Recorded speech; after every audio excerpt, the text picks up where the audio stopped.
Welcome back to the channel. Today, we are diving into one of the most debated topics in the current real estate market. We are looking at the buy, rehab, rent, refinance, repeat method, commonly known as BRRRR, to see if it is still math positive in the year 2026. For years, this strategy was the golden ticket for investors looking to build a massive portfolio with very little of their own capital left in the deals. However, as we move through 2026, the economic landscape has shifted significantly. We have seen fluctuations in interest rates, changes in construction costs, and a rental market that is behaving differently than it did 5 years ago. To understand if the math still works, we have to look at the core formula. The goal is to buy a property at a discount, add value through a strategic renovation, lease it to a quality tenant, and then pull your initial investment back out through a cash-out refinance. In a perfect world, you end up owning a cash-flowing asset with zero or very little money left in the deal. But in 2026, the margins have become thinner. Acquisitions are harder because inventory remains tight in most metropolitan areas. You are no longer just competing with other investors, but also with institutional buyers and families who are willing to pay a premium for distressed homes just to get into a neighborhood. The second pillar of the strategy is the rehab. This is where many investors are losing their shirts in 2026.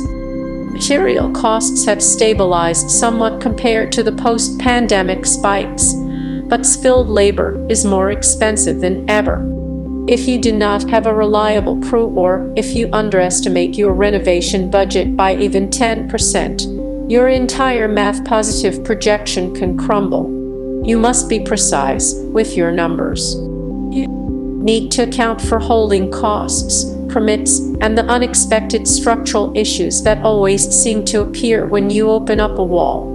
Then we have the refinance stage, which is the make or break moment for the BRRRR method.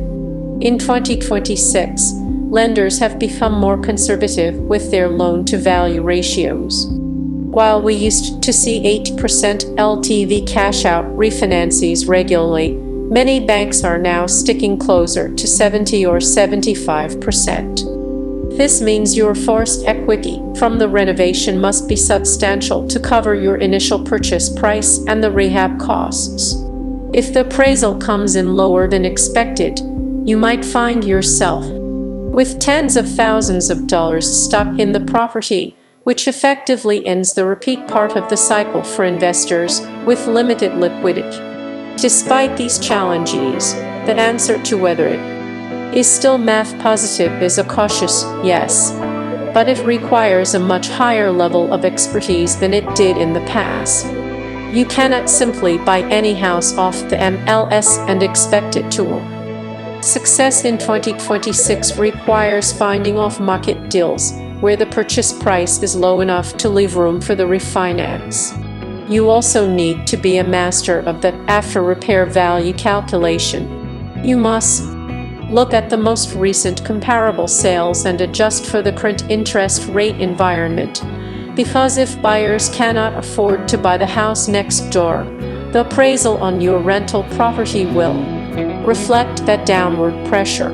Furthermore, we must discuss the rental side of the equation. Cash flow is the ultimate safety net. In 2026, with higher mortgage rates on the back end of the refinance, your monthly debt service is likely higher than it would have been a few years ago. This means the rent must be high enough to cover the new mortgage, taxes, insurance, and maintenance while still leaving a profit. If you are in a market where rents have plateaued but property taxes are rising, the BRRRR method might result in a property that is equity-rich but cash flow poor. That is a dangerous position for a long-term investor to be in. To make the math work today, you have to be creative. Many successful investors in 2026 are adding accessory dwelling units or converting garages into living spaces to boost the rental income and the final appraisal value. They are looking at medium-term rentals or corporate housing to find those extra margins that a traditional long-term lease might not provide. They are also negotiating harder on the front end, sometimes using seller financing to bridge the gap during the rehab phase. In conclusion, the BRRRR method is not dead, but the days of easy wins are over. It is still math positive for those who treat it like a surgical operation. You need a deep understanding of your local market, a rock-solid construction team, and a very strong relationship with a commercial lender who understands the strategy. If you can buy right and manage your costs, you can still build incredible wealth.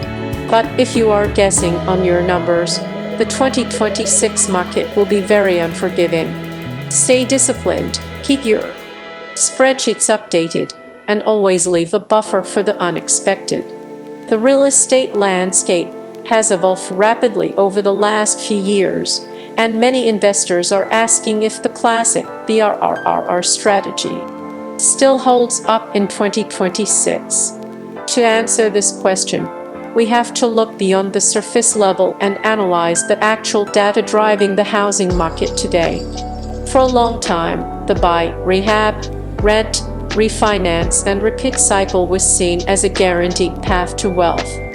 However, the current environment of 2026 presents a unique set of obstacles that require a more sophisticated approach. If you want to remain math positive, you have to be willing to adapt your expectations and your execution. The first step of the process, which is buying the property, has become the most difficult hurdle.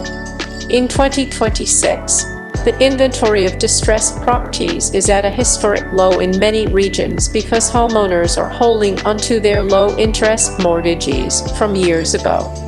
This means that to find a deal that actually makes sense, you cannot rely on public listings or traditional real estate agents.